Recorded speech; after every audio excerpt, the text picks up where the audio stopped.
presidente Jair Bolsonaro se reuniu por videoconferência com governadores da região sul do Brasil. Bolsonaro publicou pelas redes sociais alguns pontos tratados com os governadores. Ouça. Nova conferência via internet com governadores da região sul. 1. O ministro da Infraestrutura, Tarcísio Gomes de Freitas, expõe a preocupação real de desabastecimento devido a medidas descoordenadas por alguns estados e municípios. 2. A logística de transportes precisa ser compreendida para a distribuição de kits dos mais de 10 milhões de kits iniciais para testes. A.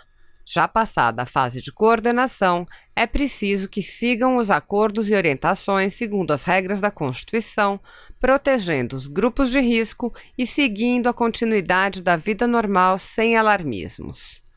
B.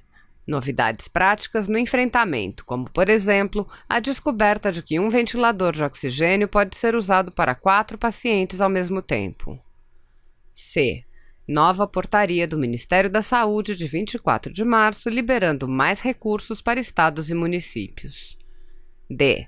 Dia 25 de março ocorrerá reunião entre secretários de saúde de todo o Brasil com o ministro da Saúde para direcionamentos conjuntos diante de mais uma fase da evolução do enfrentamento. E. Postagens anteriores são extremamente importantes para acompanhamento do dia a dia das decisões tomadas pelo corpo do Poder Executivo Federal. F. Já são quase 600 bilhões de recursos do governo federal para o enfrentamento à pandemia. Em reunião com secretários de diversos estados mais cedo, o ministro da Infraestrutura, Tarcísio Gomes de Freitas, já tinha exposto a importância de se preservar as cadeias logísticas para a distribuição. Assista. O alastramento da epidemia para dentro da melhor técnica, fazer o espraiamento, né, da curva de infecção, mas a gente tem que pensar na logística, né? Há necessidade premente da gente manter a logística funcionando. Vários decretos de restrições foram sendo estabelecidos ao longo do tempo e a gente sentiu a necessidade de tentar coordenar isso aqui até dentro de uma prerrogativa constitucional, né? Porque no final das contas a União tem a atribuição de legislar sobre a matéria em função das rodovias, dos portos, dos aeroportos, das ferrovias, fazerem essa ligação entre as unidades da federação. Criamos e vamos positivar na legislação o Conselho Nacional dos Secretários de Transporte. Fizemos a primeira reunião sexta-feira e agradeço a todos os governadores por terem disponibilizado seus secretários. As conversas estão sendo de alto nível. Eu tenho certeza que a gente vai poder corrigir algumas questões que nós observamos ao longo desse processo e que vão ser fundamentais para manter o abastecimento por algum tempo. E aí eu vou fazer alguns alertas. Primeiro, é fundamental a gente manter o transporte rodoviário de carga. E nós estamos tendo uma série de dificuldades. Alguns decretos, quando fizeram os fechamentos de comércio, né, de indústria, fechou bar, restaurante, borracharia, esses decretos eles não fizeram uma exclusão expressa daquelas estruturas de suporte ao transporte. E elas têm que funcionar, porque senão o caminhoneiro não vai ter condição de operar. O caminhão vai continuar quebrando, vai continuar necessitando de reparo em pneu, vai precisar ter que ir para borracharia, oficina mecânica, enfim. Então nós precisamos ajustar essas coisas para que o caminhoneiro possa trabalhar. Os caminhoneiros estão reclamando muito da falta de alimentação na beira da estrada. E aí o que vai acontecer? Eles vão começar a encostar o caminhão porque eles não estão tendo condição de trabalho. Senhores, eu me comunico, eu estou em 70 grupos de WhatsApp de caminhoneiros. Cada grupo tem em torno de, média de 200 caminhoneiros. Então eu me comunico quase que diariamente, na medida do possível, com 14 mil caminhoneiros que representam uma massa de 2 milhões de caminhoneiros que estão rodando em nossas estradas. Há uma situação de desespero por falta de estrutura de suporte. Eu vou me permitir ler uma mensagem que eu recebi hoje, e eu tenho recebido várias, e peço desculpas e preciso ser breve, eu sei disso, mas eu recebo todo dia mensagem como essa. Bom dia, ministro, meu nome é Antônio Gomes, sou caminhoneiro autônomo, estou em Tubiara, Goiás, com caminhão parado. Estou citando o exemplo de Goiás, não está aqui na nossa videoconferência, mas acontece em todos os estados. Impossibilidade de seguir viagem, pois estão com 3 molas quebradas, um pneu furado. Mas o prefeito mandou fechar tudo, fechar borracharia, casa de peça, oficina mecânica. Por favor, nos ajude, estamos morrendo. Vários caminhoneiros têm dito, eu vou parar, eu vou deixar de trabalhar, porque eu não tenho mais condição de trabalho. E aí, o desabastecimento virá. Todo esforço que os senhores estão fazendo, e é um esforço louvável, irá por água abaixo, porque vai faltar o alimento na prateleira. Isso pode acontecer tão mais rápido ou tão mais breve quanto a gente puder perceber a necessidade de manter determinadas estruturas funcionando. Nós estamos tentando incentivar os caminhoneiros. Passei o final de semana conversando com lideranças. Vamos liberar a partir de hoje a pesagem em rodovias federais administradas diretamente, em rodovias federais concedidas. Combinamos com as concessionárias de rodovia que não haverá reequilíbrio econômico e financeiro nos contratos em função dessas pesagens. Os centros de atendimento ao usuário fornecerão equipamentos de proteção individual para o trabalho. O caminhoneiro está pedindo coisa muito simples. Eles falam às vezes, ministro, eu preciso do EPI, eu preciso de uma máscara, eu preciso de uma luva. E nós vamos fornecer isso nos centros de atendimento ao usuário nas concessionárias, nos postos do SESC Senat. Nós vamos incluir os caminhoneiros na campanha de vacinação da gripe também. Agora é importante, por exemplo, em alguns estados, as instalações do SESC Senat, que vão ser bases de apoio para nós, bases de apoio importantes, elas precisam funcionar. A gente precisa dessas instalações de suporte que o caminhoneiro conhece, e a gente consegue coordenar melhor essa ação de suporte, de triagem de saúde. Então é importante que essas instalações estejam abertas. Algumas indústrias já têm nos procurado dizendo, olha, vou ter dificuldade de fornecer papel, vou ter dificuldade, a indústria química está preocupada porque vai ter dificuldade de fornecer cloro, de fornecer insumos para o próprio abastecimento de água, que vai ser fundamental também nesse momento. Então, eu faço um apelo para que a gente possa rever, e a maioria dos estados tem acudido a essa solicitação, essas questões restritivas. E é bom lembrar o seguinte, os governadores são os espelhos para os prefeitos. Quando o governador toma uma medida, o prefeito vai lá e copia essa medida.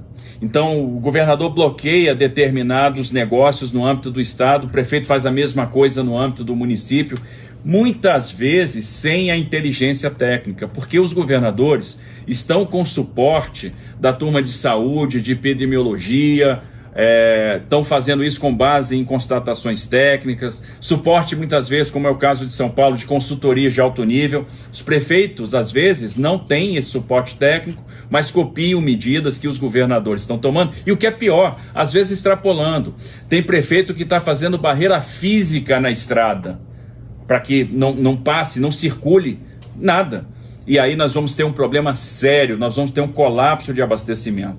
Para que as medidas sejam eficazes do ponto de vista sanitário, entendo, apesar de não ser um especialista no assunto, há de se ter o abastecimento, porque quando faltar o abastecimento, vai haver a flexibilização.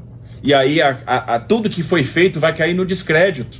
Então é necessário a gente pensar naquilo que tem que funcionar neste momento, porque senão a gente não vai ter onde fazer manutenção das ambulâncias, porque as concessionárias estão fechadas, não teremos as oficinas, não teremos as borracharias, por exemplo, boa parte dos pneus consumidos pelos caminhões hoje no Brasil são pneus recalchutados, recapados. E a indústria que trabalha com essa recalchutagem tem que funcionar, porque daqui a pouco vai faltar pneu no mercado.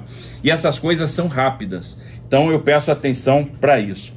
Outra situação que está acontecendo, proibição de realização de obras em alguns estados. Senhores, estamos no período de chuvas. Nós estamos tendo problemas com rodovias, principalmente no Sudeste e no Nordeste. Hoje a 232 arrebentou. Então, se nós não conseguirmos chegar para fazer manutenção das rodovias, as rodovias vão ficar interrompidas. porque bueiro vai continuar estourando, continua chovendo. Hoje a 232 arrebentou em Pernambuco. Nós tivemos uma série de problemas no Espírito Santo, vamos ter queda de barreiras eventualmente se chover. Tivemos problemas em Minas Gerais, quedas de barreira, interrupções de rodovia, estouro de bueiro. Se a gente não conseguir chegar para fazer a manutenção, nós não vamos conseguir restabelecer o fluxo, vamos ter um problema de circulação de mercadorias e isso vai gerar o desabastecimento. Uma coisa que nós estamos fazendo, transporte aéreo vis-à-vis transporte rodoviário interestadual de passageiros. A situação do transporte aéreo, está todo mundo muito preocupado com os aeroportos. Vamos fechar aeroportos? Acho que não é adequado, não dá para fechar. Senhores, nós temos 26 mil brasileiros no exterior que vão precisar ser repatriados, vão precisar chegar ao Brasil. Lógico, e dá para fazer toda uma coordenação de vigilância sanitária federal com vigilância dos estados para fazer o suporte e o monitoramento dessas pessoas. Mas não podemos lembrar que ainda na crise, ainda que eles estejam vindo do exterior, são brasileiros e precisam do nosso acolhimento. Além disso, é bom lembrar que a balança comercial brasileira no que diz respeito a medicamentos e insumos médicos é extremamente negativa. Nós vamos precisar, neste momento, importar insumo para a fabricação de álcool em gel, porque o emulsificante é importado. Nós vamos precisar trazer máscaras que estão sendo compradas no exterior, respiradores estão sendo comprados no exterior. Muitos desses produtos estão vindo no porão dos aviões. E a malha aérea ia ficar completamente paralisada já a partir dessa semana. O que nós estamos fazendo? Em conversa com as companhias aéreas, estamos vendo o seguinte: olha, Latam, você vendeu 20 bilhetes para esse trecho, Gol, você vendeu 30, você vendeu 10, então nós vamos condensar isso num avião só. Uma companhia vai fazer uma perna, a outra companhia vai fazer outra perna, nós vamos distribuir as malhas entre as companhias, então vai ter só uma companhia operando determinada perna, para que a gente possa manter minimamente o fluxo de profissionais de saúde, o fluxo de pessoas que necessariamente precisam se deslocar para um tratamento de saúde importante, para um transplante, o órgão que vai chegar por meio de um transplante, e que usam às vezes o porão das aeronaves comerciais, o medicamento, etc. Então não dá para interromper completamente o fluxo, mas nós estamos numa situação de transporte aéreo, tanto doméstico quanto internacional, praticamente paralisado, e estamos tomando medidas para ter o mínimo de atendimento possível, porque senão, quando precisarmos uma viagem de urgência para resolver até um problema de suporte aos próprios estados na área de saúde, nós vamos ter dificuldade, e é importante manter esse serviço operando. Desde sexta-feira, a Anvisa autorizou que as secretarias de saúde dos estados possam complementar o esforço da Anvisa no que diz respeito à triagem de pessoas que chegam nos aeroportos. E estou falando dos aeroportos porque isso reflete também no transporte rodoviário interestadual de passageiros. Entendo a necessidade de fazer o bloqueio, mas temos que pensar o seguinte: existem pessoas que foram para os estados para trabalhar, estão ficando sem ocupação, acumularam uma parte um pouquinho de dinheiro e querem voltar para suas localidades de origem para passar esse momento de crise em casa com um custo menor. Entendo que é preciso dar um prazo para que essas pessoas possam se programar e aí sim interromper o transporte de passageiros. A ideia é nós fazermos uma proposta no grupo de secretários de transporte hoje, para que todos avaliem, nos dê o retorno e a gente publique uma resolução do conselho, do comitê de operação de crise, do comitê de crise, estabelecendo como é que vai se dar a interrupção, quando que ela vai se dar, quando que a gente vai deixar de pagar a passagem, até que dia que as pessoas podem viajar, e as medidas sanitárias para os ônibus a partir do momento, enquanto eles estiverem funcionando. Mas acho que nós temos que dar a oportunidade para a população se preparar para poder fazer os seus últimos deslocamentos, então a gente precisaria de um tempo para que isso aconteça.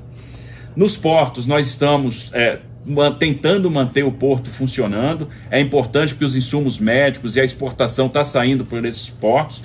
Entendo que nós temos que manter a economia funcionando minimamente, então isso é importante para Santos, isso é importante para Paranaguá, isso é importante para Sepetiba. Tomamos várias medidas, por exemplo, adoção da escalação eletrônica, que antes tinham vários portos que a escalação era parede, então tinha aglomeração de funcionários, triagem e distribuição de EPI para os portuários, liberação da biometria, né, fornecimento de álcool em gel, assistência de saúde, estabelecemos a quarentena obrigatória para tripulante em embarcações. Então a embarcação para, o tripulante vai estar obrigatoriamente de quarentena e não vai poder descer no porto, isso para diminuir a circulação de pessoas. A não escalação de vulneráveis, de pessoas com idade, de trabalhadores portuários avulsos, com estabelecimento da renda mínima, né, de uma compensação salarial financeira que vai vir do operador portuário, e depois nós vamos fazer esse reequilíbrio econômico-financeiro dos contratos. Então a gente está tentando manter os portos funcionando dessa forma. Ferrovias, né? As ferrovias de carga estão dispostas a transportar material que seja necessário para o enfrentamento da crise, até gratuitamente. Estão doando espaço nas locomotivas para fazer isso, né? Fazer esse transporte de carga. Com relação ao transporte de passageiros, nós temos aí duas ferrovias, a Estrada de Ferro Vitória Minas e a Estrada de Ferro dos Carajás. Entenda que os governadores querem suspender esse serviço, não temos objeção, e a ideia é que nessa minuta de resolução que nós vamos submeter os secretários de transporte hoje à tarde, a gente já delibere também sobre isso e possa fazer a suspensão imediata do serviço de passageiros nessas duas ferrovias, né? Enfim, basicamente são essas as questões.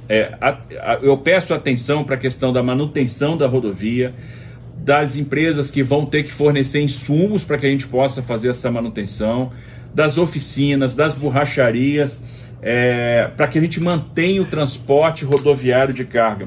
E outra coisa, nós precisamos de uma atitude positiva para os profissionais do transporte. A gente tem visto várias homenagens, justas homenagens aos profissionais da saúde, aos profissionais da segurança pública. Está na hora da gente fazer a mesma coisa para os profissionais de transporte, porque eles estão com medo. Eles estão com medo de trabalhar, eles estão querendo encostar os seus caminhões, cuidar das suas famílias, não fazer o transporte. E se a gente não for rápido, nós vamos enfrentar o desabastecimento.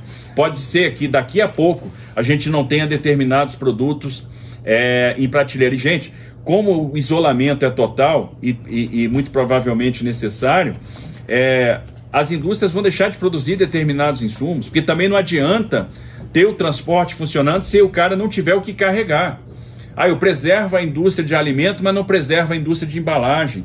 Em algum momento nós não vamos perceber alguma coisa, e aí nós vamos ter desabastecimento. Se houver o desabastecimento, vamos ter o caos instalado, e as medidas sanitárias corretas poderão passar a ser questionadas pela sociedade. Então é muito importante que a logística funcione nesse momento. Entendo que a criação do grupo agora de secretários de transporte foi um grande ganho nessa coordenação. A primeira reunião foi excepcional em termos de medidas. Houve um desconforto com relação à publicação da MP final de semana, que tratou, por exemplo, do transporte intermunicipal. Isso já foi conversado, e para ter o caminho mais rápido, a Anvisa, no dia de hoje, vai estabelecer uma delegação de competência para as autoridades de vigilância estaduais darem o suporte técnico para que o transporte intermunicipal possa ser cancelado.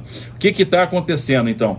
Os secretários trazem um problema. Nós erramos, por exemplo, na publicação de uma medida provisória num dispositivo, isso desagradou. Traz para cá, a gente vai tomar uma providência para corrigir. A mesma coisa, saiu um decreto no Estado, eles estão botando os decretos no grupo, e a gente olha e diz, gente, acho que faltou uma excepcionalização mais clara disso. A gente pode resolver o problema nesse aspecto. Então isso é importante. Então a gente está conseguindo ajustar os decretos. Gente, o porto também vai. E aí nós vamos fechar o porto? Vamos bloquear a economia como um todo? Fechamento, isolamento total? Talvez isso não seja possível. Algum nível de risco, infelizmente, nós vamos ter que correr. Porque se eu quiser o nível zero de risco, vai ter desabastecimento. vai ter desabastecimento. Isso vai ficar na conta do governador, vai ficar na nossa conta. A população não vai entender. Então a gente precisa ter equilíbrio. Será que a gente não consegue estabelecer algum tipo de medida sanitária nos postos de combustível, nos restaurantes da estrada? Está faltando o básico nas estradas. O caminhoneiro não está tendo onde lavar a mão. Não tem, às vezes, a disponibilização de uma torneira digna com água e sabão. Eles estão pedindo, na verdade, condição sanitária nos banheiros. Agora, proibir o cara de fazer a refeição, será que é o caminho adequado? Essa pergunta nós temos que nos fazer. Porque se nós matarmos o transporte rodoviário de carga, principalmente, nós vamos ter o efeito da greve dos caminhoneiros de 2018 combinado com a crise do coronavírus. E eu tenho certeza que ninguém quer isso. Então, a nossa responsabilidade aqui no Ministério da Infraestrutura e a responsabilidade das secretarias de transporte nos estados será manter essa logística funcionando. E lembre-se que os governadores são espelhos para os prefeitos. O que o governador está fazendo está sendo copiado pela prefeitura. Então, a gente tem que ter muita coordenação e muita inteligência nessas medidas para não gerar uma crise de abastecimento, para não faltar o cloro, para não faltar o insumo para o tratamento de água, para não faltar o produto químico para tratamento de água, para não faltar o papel higiênico. E nós precisamos de mensagens de apoio para o caminhoneiro, para ele se sentir estimulado, porque o que está acontecendo nas estradas? E eu recebi isso de um caminhoneiro também, e eu vou ler para os senhores. Num posto na estrada, proibida a utilização, a entrada de motoristas para utilizar o ambiente, isso está acontecendo em empresas também, proibida a entrada de motoristas para utilizar o ambiente de vestuário e refeitório. A permanência de motoristas será restrita. Então, assim, estamos tratando o caminhoneiro agora como um leproso, porque ele pode ser um veículo. Gente, claro que pode, mas esse cara está transportando a nossa carga, vai garantir o nosso sustento, o abastecimento dos supermercados. Então não adianta também estabelecer um fechamento. A farmácia vai funcionar, o supermercado vai funcionar se a prateleira do supermercado não estiver abastecida. Até agora nós conseguimos manter o abastecimento, mas a quantidade de caminhoneiros deixando de trabalhar está aumentando muito rapidamente, porque eles estão sendo maltratados nas estradas, eles estão sendo discriminados, eles não estão tendo onde fazer refeição. E aí é o meu apelo aos senhores, nós temos que rever isso imediatamente. Sei que alguns governos de estado já reviram, né, já estão preocupados com isso, mas a gente corre sim um risco de desabastecimento, e a gente precisa andar rápido para que isso não aconteça e a gente mantenha pelo menos essa parte funcionando convenientemente. Perdoe-me porque talvez tenha me estendido um pouco mais, e eu acho que a necessidade me obriga até a ser um pouco enfático em algumas questões, e cumprimento a todos, porque estamos vendo aqui esforço sincero, estamos vendo aqui muita vontade de resolver os problemas nos seus estados, muito empenho, muita preocupação. A irritação, o nervosismo, às vezes é normal pela situação de estresse que a crise impõe. A gente compreende isso naturalmente. Eu peço compreensão dos senhores para essas questões que nós colocamos agora. Se você apoia Jair Bolsonaro, curta este vídeo, manifeste a sua opinião e compartilhe para que a vontade do povo brasileiro seja conhecida. Inscreva-se no canal para ter acesso gratuito ao nosso conteúdo. Uma produção Folha Política.